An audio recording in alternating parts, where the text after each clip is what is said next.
ते भक्ताची यादीत 1 नंबरला आहेत. अहो पांडुरंगाचा वेळ लागला होता पंढरपूरला जा, त्यांना काय ते गहून भोपळा आणि त्याच्यातला फरक पडतोय. भोपळेच पेरले माय बाप. आणि धर्मपत्नी सुद्धा सात्विक असावे, परमार्थ करण्यासाठी घरून सुद्धा पोषक वातावरण पाहिजे, नाही तर लय काय काय मरा नाही म्हण. एक कीर्तनाला गेला आमचं महाराजांनी, ती रमलं माय बाप. कीर्तन आयोजक होते गोरटे परिवारासारखे, ते गेलं ना 8 दिवसच राहिलं तिथं. 8 दिवसांनी घरी गेलं आणि त्याची धर्मपत्नी बाकीच्या गल्लीतल्या महिला म्हणजे बसल्या त्या गप्पा हानीत. आणि बाकीच्या माता मावल्या म्हणल्या महाराज आले, महाराज आले, उठा. महाराजाची बाईक म्हणजे कशाचा महाराजान का. मग आला बाया सप्ता. तिथनंच तोंड घालतं आणि दिंडीत निघून जातो. ते म्हणतो मी केलं काय झालं काय. तर एक विचारच नसेल तर काय उपयोग. पती पत्नीमध्ये एक विचार पाहिजेत. ज्ञानोबा सांगतात चंद्र ते चंद्रिका, शंभू ते तांबिका, संत ते वेगासनिकेची. तसा एक विचार शंभू ते आंबे किंवा न मोडता दोन्ही आकार घडले एकचे शरीर हे अर्धनारे येण्याची शरीरूपी दिशा. एक विचार नसल्याने अवघड. मालकाचं डोकं दुखत होतं, मालकीन मालकाचं डोकं दाबत होते. आणि डोकं दाबता दाबता मालकीन मालकाला म्हणाले होय लग्न झाल्यापासून तुमचं डोकं दुखल्याच्या नंतर मी तुमचं डोकं दाबते. लग्नाच्या आधी तुमचं डोकं दुखलं, तुमचं डोकं कोण दाबायचं. ते मला लग्नाच्या आधी माझं डोकंच दुखत नव्हतं. तुला हार घातला आणि माझी डोकेदुखी वाढली, मी लय सुखानं आता इतकं टोचून म्हणल्यावर कवा विचारा मावल्या प्रेम करायचे. जरा समजून घ्या, कमी जास्त होत असतं. आणि एक विचार बी असतो पण नवीन नवीन नवीन नवरी बघा ना किती शुद्ध बोलते. मालकाला एव्हा टेव्हा, मालकाला म्हणजे तुम्हाला जेवायची का जेवण ती मरायला. त्या अनुस्वाराने त्याचं पोट भरते. हो ऐकलं कार बाहेर रे का काय ती सरळ बोल ना एव्हान तेव्हान. अनुस्वारात का मरायला देते. अनुस्वार किती दिवस असतो का. 1 वर्षाने म्हणते गिळायचंय का नाही. 2 वर्षामध्ये हाताने घेऊन गेला. हे 3ऱ्या वर्षी म्हणतो दिंडी कावा निघायची र. वरण भात करतो पण गुलाबजाम सुखाने नसल्यावर काय जाळायचंय त्याला. अहो एक विचार पाहिजे हो. तस ते मालकीन म्हणे तुम्ही जावा वारीला, पण जरा गहू पिऊ पेरा मग जा. भोपळ्याचं बी दिलं दुकानदार, भोपळेच पेरले गेले वारीला निघून. त्या वारकऱ्याचं नाव लिहून घ्या, संत मानकोजी महाराज बोधले. भक्त चरित्रात कथा आहे. बोधले महाराजांच्या जीवनात घडलेली घटना, अखंड नामाचं चिंतन. गेले वारीला, वारीवनं माघार आले. रानात बघतो तो काय नुसतं भोपळंच भोपळं. अरे बापरे, आताचा जर शेतकरी असता जाग्यावर दावं घेतला असतं. अरे मग गहू पिरलं भोपळं कसं काय आलं. बोधले महाराज म्हणे ठेवले अनंते तैशाची राहावे चित्ते असू द्या. काय काळजी करायचं, देवाची जी इच्छा असेल मग आलेत भोपळं तर येऊन द्या. आणि ज्यांनी बी दिलं त्यानं भोपळ्याचं ते झाडं चढून वरनं बघायची. आता काय बोधले महाराज भोपळंच खात्यान का, आता काय भोपळंच खात्यान का. भोपळे पिकले म्हणले आता येल काढून तर टाकावून. भोपळं बी तसलं मोठ्यालं काशी फळ भोपळं ह्या खपक्याच्या खपके मोठ्यालं. बोधले महाराज म्हणले आलेत भोपळं तर येऊन द्या, पण एखादा भोपळा फोडून तर बघावं नेमकं भोपळ्यात काय. दगड घेतला आणि खपकून भोपळा फोडला. भोपळ्यात गहू निघालं. भोपळ्यात गहू एका भोपळ्यात आदुळे आदुळे पाहिली पण झाडावर रपकून खाली पडलं. महाराज भोपळ्यात गहू कस काय म्हणजे आम्हाला माहित नाही. उत्तर तुकोबारानेला अशुभ त्या पुढे शुभ होणे ठाकी. अशुभ गोष्ट शुभ करण्याची ताकद ही भगवंताच्या नामात आहे. आणि काळ पाया पडतो कारण ते नामाचा जयघोष अखंड करतात. अभंगाच्या दुसऱ्या घोष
करते घोष जय जयकार.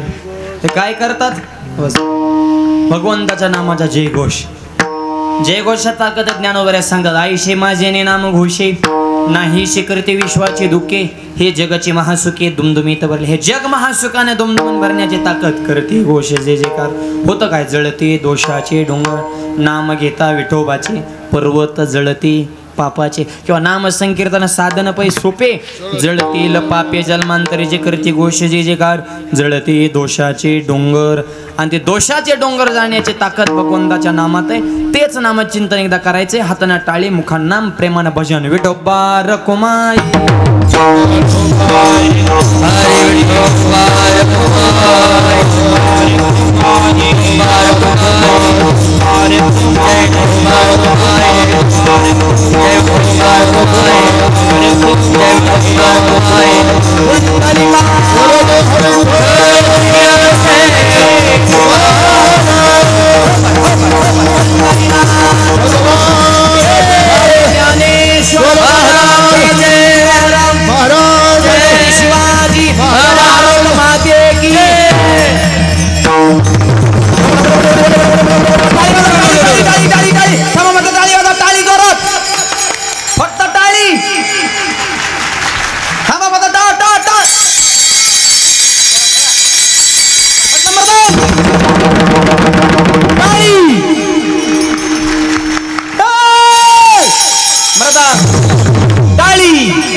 मस्त टाळ्या वाजवल्या सगळ्यांनी.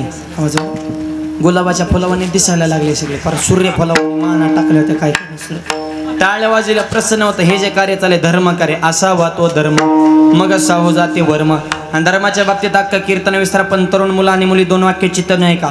शाळा शिका नोकरी करा पैसा कमाईश करा पण दोन वाक्याला कधी तडा जाऊन देऊ नका. लक्ष्मी सारख्या आईच्या डोळ्यामध्ये पाणी येईल असं वर्तन कधी करू नका. आणि भगवंतासारख्या बापाची मान समाजामध्ये खाली वेळ असं पाऊल कधी टाकू नका. आपल्या संस्कृतीला किंमत आहे. भारतासारख्या संस्कृती शब्दात कसा आहे? भारत माते की माता हा शब्द दुसऱ्या देशापुढे आहे का? असं कधी ऐकलं का? चीन मावशी, अमेरिका आत्या, लंडन दिदी, जपान काका, रशिया मामा नाही. पण भारत माते की आई म्हणतो आपण. या देशाला इतकं पवित्र विचारायच्या माणसं नाही का? सैन्य कसं जावं चीनकडून शिकावं, तंत्रज्ञान जपानकडून, धूर्तपणा अमेरिकेकडून, कपटीपणा इंग्लंडकडून शिकावं, सोनं कसं काढायचं आफ्रिकेकडून शिकावं, तेल कसं काढायचं सौदी अरेबियाकडून शिकावं, संस्कृती कसं माझ्या भारताकडून शिकावी. भारतासारखी संस्कृती नाही माय बाप. हा देश कसा आहे? पवित्र ते गुळ पावन होतं त्याच्या पवित्र ते गुळ पावन पवित्र ते गुळ पावन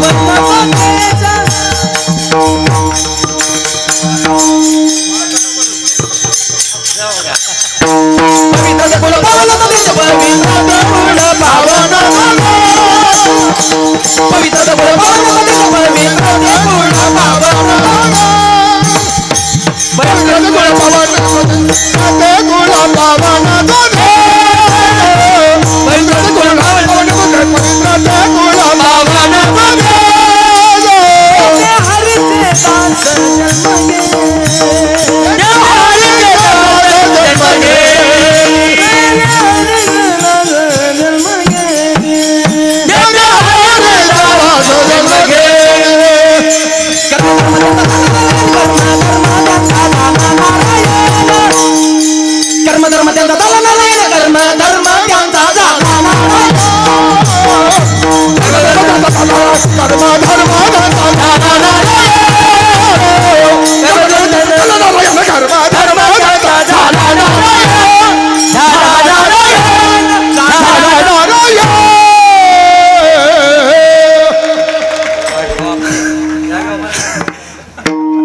माऊली पटाडे पॅटर नाही. पवित्र ते कुळ पावन तो. हा देश पवित्र आहे, माती पवित्र आहे. या देशातलं प्रत्येक कुळ पवित्र आहे मायबाप. आणि या भारताचं नाक म्हणजे महाराष्ट्र आहे. आणि महाराष्ट्र ज्यांनी घडवला ते छत्रपती शिवाजी महाराज. आणि छत्रपतींवर ज्यांनी संस्कार घडवले ते राष्ट्रमाता राजमाता जिजाबाई साहेब. कसे घडलेत राजे? माझी जिजाऊने मोमना माँ जिजाऊने दिया हमें सुंदर शिवाजी राजा जिजाऊने दिया हमें सुंदर शिवाजी राजा जिजाऊने दिया हमें सुंदर शिवाजी राजा माँ जिजाऊने दिया हमें सुंदर शिवाजी राजा ताली बाबा ताली ताली ताल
बघ आता तुतारी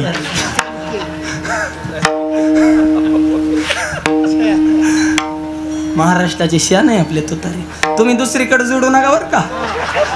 आणि जोडलं तरी काय जाणार आहे सगळीकडे तुतारी चालू आहे. माझी जाऊने दे आम्ही सुंदर शिवाजी राजा राजेंवर संस्कार घडवले जिजाऊ मातेनं. आणि राष्ट्रमाता राजमाता ऐका जिजाऊ मातेची कथा. जीवनामध्ये कितीतरी सोसावी लागली व्यथा. छत्रपतींना तत्वज्ञान दिलं ज्ञानेश्वरीने गाथा म्हणून त्यांना म्हणतात जिजाऊ राजमाता. शून्यातनं स्वराज्य निर्माण केलं आणि ताकद ही जगदंबा मातेची कृपा आहे. विडल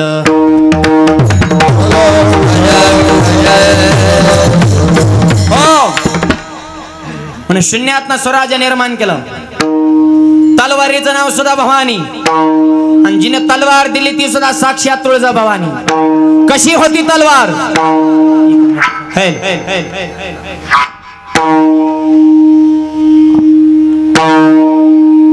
चमके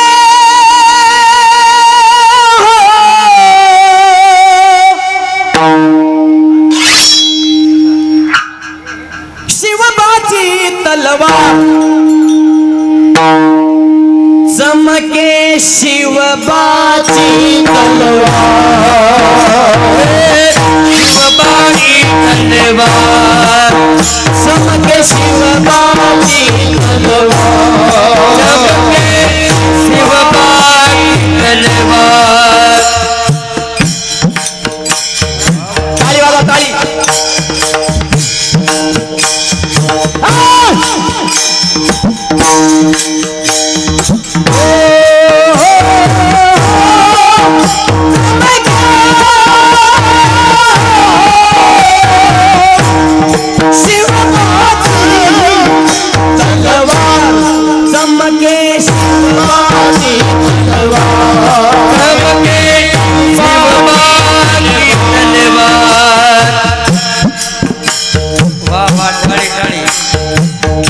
कृष्ण माता जय हो.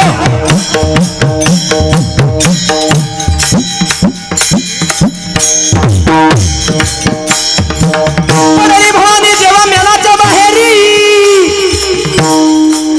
रणात फिरली ना कधी ती माघारी.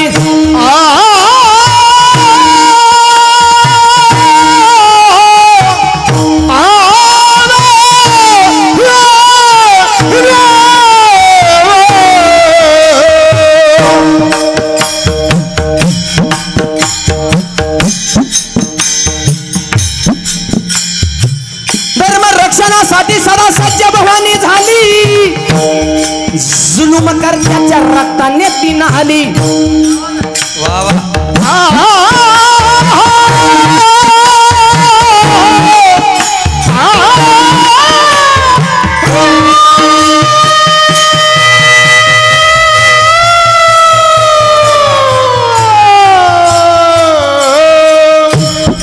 मगर शाहिस्ते खान म्हणाला दिल्ली दरबारी, हुजूर करतो मी महाराष्ट्रावर स्वारी. शाहिस्ते खान लाल मालामध्ये मुक्कामाला आला. शाहिस्त्याच्या घरात शुभ रात्रीत शिरले, बघून शिवा मर्द खान मनी घाबरले. केला गनिमी काव्याने शाहिस्त्यावर हल्ला, काहीच बोलत से या तो बायाला. केला शाहिस्त्यावर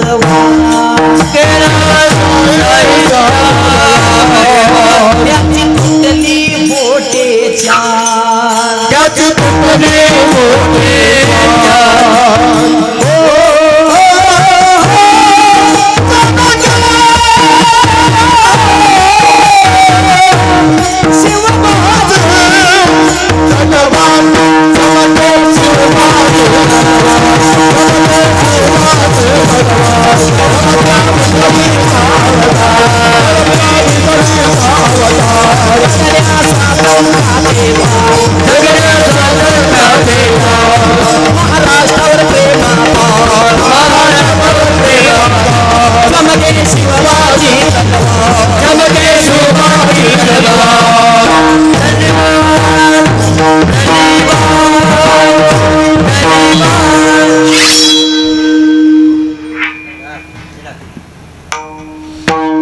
भवानी मातेने दिलेली तलवार, आणि त्या तलवारीच्या जोरावर शून्यातनं स्वराज्य निर्माण केलंय.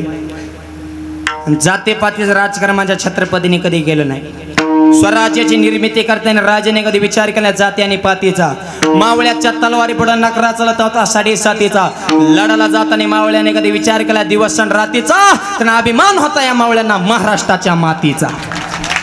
या मातेचा अभिमान असणारे आपण माणसं आहेत. म्हणून तरुण मुलांना विनंती, कष्ट करा, नीती ठेवा, विचार उच्च ठेवा. कष्टाची आणि परमार्थाची सोडा तुम्ही लाज, धंद्याला नम्रतेचा चढवा साज, जीवनामध्ये नीतीची आखून ठेवा तुम्ही बाज. असा संकल्प धर्माच्या मंडपाखाली करा तुम्ही आज. थोड्या दिवसामध्ये तुम्हीच असाल छत्रपती शिवाजी महाराज. तुम्ही शिवाजी महाराज आहेत. कष्ट करा, नीती ठेवा, विचार उच्च ठेवा, तर तुमची लग्न होते. हा लग्नाचं लय अवघड झाले. आता आवाज वाढत थोडा. मुली झाल्यात कमी, त्याच्यामुळे त्यांना आले डिमांड. आणि पुरींच्या आणायला आले मार्केट. पुरींच्या आणायला जेवढं मार्केट आहे तेवढं कांद्याला सुद्धा नाही. आता लय फोकसमध्ये डायरेक्ट पाहुण्याला आमची मुलगी कोणाला बी द्यायची. हां, मुलगा दिवसा छान पाहिजे, पगार भरपूर पाहिजे, जमीन भरपूर पाहिजे, आणि त्याला आईबाप नसले पाहिजे. हां, तुमच्या लेकीच्या सुखासाठी दुसऱ्याचा आईबाप मारता का? बचत गट अपेक्षा जरा मापात ठेवा. आणि पोरांना सांगतो क्वालिटी किंवा डॉक्टरला बायको मिळाना. असं घडलं कधी? PSIला बायको मिळाना आली का बातमी कधी? ह्या बायका कोणाला मिळाना बोंबलत फिरणार ना. थोबाडात मावाटा हब्यावजाचं 10 रुपयाचं आई बापा संग भांडणं करायचे, गावात वाद करायचा, चांगल्या कामात मागं भांडणं कराय, पुढं कोण पुढेच वाटोळ कराय मोकळे. तुला बघितलं तरी डीजेवाल्याला घाम सुटतोय, असलं तर पियाले अंग हाली येतोय. त्या डीजेवाल्या सुद्धा तुझा ताल काळ, तू नेमक्या कोणत्या तालात नाचतोय बा. जेव्हा काय डीजे वाजला आणि त्या नवरदेवाला तरी काय कळतं, ते भांबावलेलं असतं लग्ना दिवशी. ह्याच मला होतं घोड्यावर बसतो आणि 4-5 पियाताडे त्याच्याकडे वाटल्यासाठी पुढे पुढे करा. 2-4 जण गोंड्या लावा, 2-4 जण बुटाच्या दोऱ्या मांडा. त्याला वाटतं इतकी जण माझ्या हाताखाली म्हणजे मी इंद्र झालं. इंद्र नाही, तो दलिंद्र आहे. तू कसा इंद्र आहे रे? तुला रुपये कमायच्या. जेव्हा काय डीजे वाजला, घोडा वदळला, नासा नवरदेवच घेऊन गेला. ते बघितलं मोबाईलवर. आमच्या तिकडं नवरदेवच नेला लग्नातून. 3 किलोमीटर रेड्या बाबळीत पडला होता नवरदेव. दुसऱ्या दिवशी गावला, त्याला वडू बाहेर काढलं तरी त्याचं एक तटाका नवरी कुठे. लोक म्हणले त्याचं कालच झालं. मला मी आता काय करतो, असा डीजे पुढे नाचा मोकळा. आता काय करतो? ते सोलापूरचा मोर्चा तर लय गाजला. पोराने बघितलं असेल ना. 500 पोरांनी कलेक्टर ऑफिसर मोर्चा काढला. आमच्या मागण्या मान्य करा. कलेक्टर म्हणजे बोला काय मागण्यात? म्हणजे आम्हाला बायका द्या. अरे ते काय रेशन कार्डला गहू का तांदूळ आहे तुम्हाला बायका बी सरकारने द्यायच्या. तुम्ही नेमकं काय करताय बुवा? आणि मुलांना विनंती, काहीच नाही करता आलं तर शेवटी आमच्या पार्टीचा मेंबर व्हा. माळण बुका तरी लग्न होते. एवढा एक पर्याय राहिला तुमच्याकडे. बाकीचे पर्याय मेले तुमच्यासाठी. आता हा सगळे थकले, तुमचे आईबाप थकले, पाहुणे रावळे थकले, पण तुम्ही काय पिवळे व्हायना. तुम्हाला पिवळं करण्याची ताकद आता फक्त माळण बुक्यात आहे बघा. चांगलं जागा नाही तर लय अवघड आहे. माळण बुक्याजवळ आमच्या गावातल्या 10 पोरांची लग्न जुळली ह्या मागच्या 2 वर्षात. एक जण माझ्याकडे बोंबले फिरत होतं, महाराज लग्न जमाना. मला मी जमितो. हां काय कावरायला लागलं? म्हणलं कपाळाला बुकान गळ्यात माळ. तर मला खरं सांगा, आवाज वाढत, माळ घालतो पण जमन का? नाही म्हणलं जमते घाल. त्याच्या डोक्यात तो मला जाळ झाला, शाकाहारी का राहीन होणं पण बायको भेटन. आणि मी म्हणलं तू जमू नाही तर नाही जमू पण माळकरी वाढन. म्हणजे त्याच्या डोक्यात वेगळं गणित आणि माझ्या डोक्यात वेगळं गणित. मी मला आण माळ. त्याने बारीक मण्याची माळा नाही. मला बारीक मण्यावर लग्न जमत नाही, मग टपारे मण्याची माळा. एवढंच म्हणे कचाकच म्हणे हाड करायला. झोपताना म्हणायचा लय ऋत ते आहे. मी म्हणलं लग्न हा मग ऋतून द्या. हा लग्न म्हणलं की शिच्या पोचाचा बुक्का बारीक लावायचा. मला मोठा लाव की मला कपाळ कळवेन की लग्न लावतो. गंधन बुकान धोतर नेहरून टोपीन असा बगळा बनवला पांढरा फेक. कुठे कीर्तनाला गेलं की मी पुढं त्यो मागं, मी पुढं त्यो मागं. काय दिवसांनी तीच पुढं मी महाग. लोक त्याच्याच पाय पडायचे, महाराज महाराज. अरे मला खऱ्याला तर किंमतच नाही. कीर्तन संपले लोक म्हणायचे अरे हे तर संघ आलेले. पण असून द्या, पोरग माऊली संघ राहते, व्यसन नसन, धार्मिक असन, आई बापाला जपित असन, संस्कारिक असन, माळकरी दिसते, वारेकरच्या घरात आपली पोरगी सुखानं राहीन. देऊन टाका पोरग्याला. 10 मुलांची जमिवली. हाच पॅटर्न माळण बुका. हिथं जर कोणाचं जमत नसल,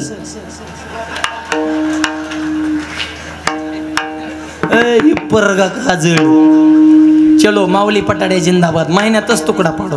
विनोदाचा भाग सोडा, समाजाचा बघण्याचा दृष्टिकोन वेगळा आहे. आणि मुलीकडल्या सुद्धा बाजूला माझं एक सांगणे, तुम्ही थोडं जिमनीवर राहा. सगळ्या अपेक्षा तुम्ही इतक्या वाढवून ठेवल्यात की नावच काढायला नको. मुलगा पाहत असताना फक्त त्याची संपत्ती बघू नका, त्याची संस्कृती बघा. नुसता बंगला बघू नका तर चांगला बघा. लग्न जमिते 50 एकर जमिनी, पण तो जर 10 रुपये निघाला 5 वर्षात 1 एकर सुद्धा ठेवणार नाही. लग्न जमित अर्धाच एकर जमिनी. मुलगा जर जिद्दी निघाला त्याची 25 एकर केल्याशिवाय राहणार आहे. करतो तर वान मुलाला मुली द्या. शेतकऱ्याच्या घरात पुरी द्या, गरीबाच्या घरात पुरी द्या, वारकऱ्याच्या घरात पुरी द्या, मोठ्याच्याच घरात पुरी द्यायचं. ही डोक्याची फेड आल्याने हे काढून टाका. आणि मुलाने सुद्धा त्या जीवनाची, त्या पद्धतीची सात्विकता आणि पवित्रता तुमच्या जीवनामध्ये आणा. हे काळाची गरज आहे. विडवलं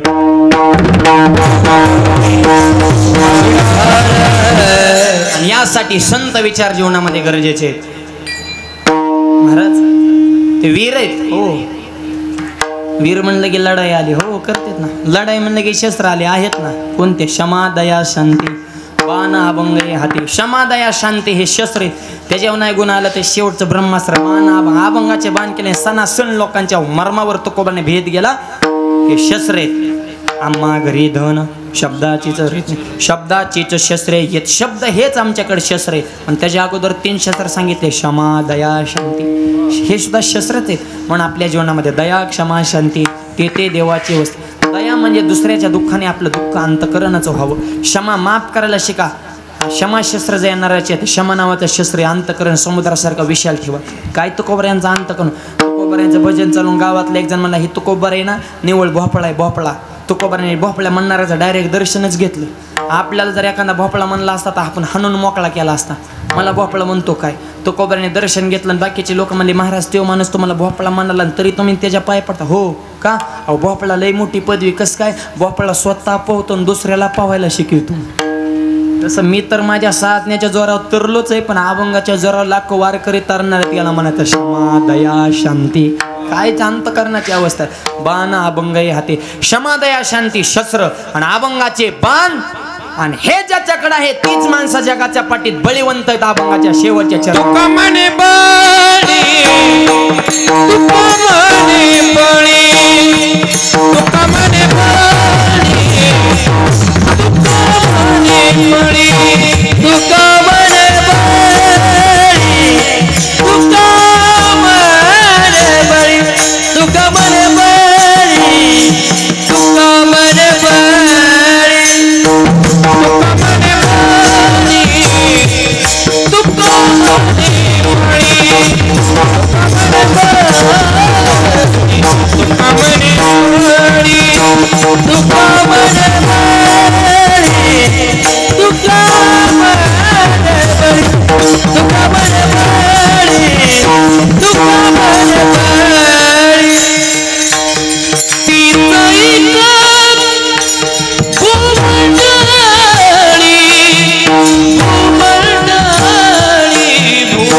जड़ते दोषा जड़ते दोष जड़ते दोषा जड़ते दो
सुर की नदियाँ हर दिशा से बहके सागर को मिले बादलों का रूप लेते बरसे हल्के हल्के मिले सुर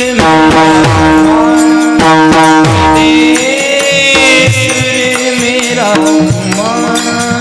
तो सुर बने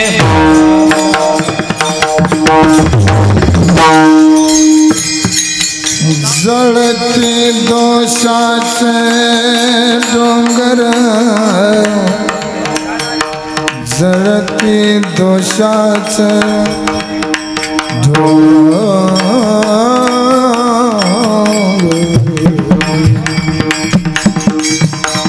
जड़ती दोषाचे डोंगर जड़ती दोषा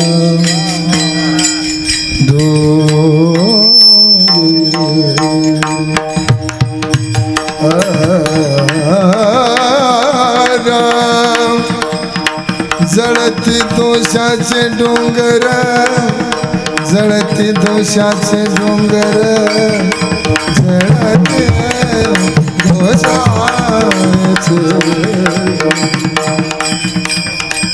जड़ते दोषाचे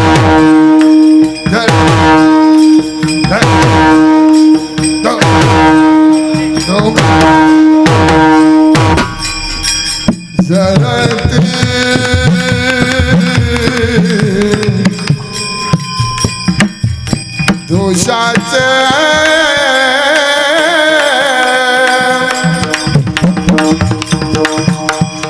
डोंगर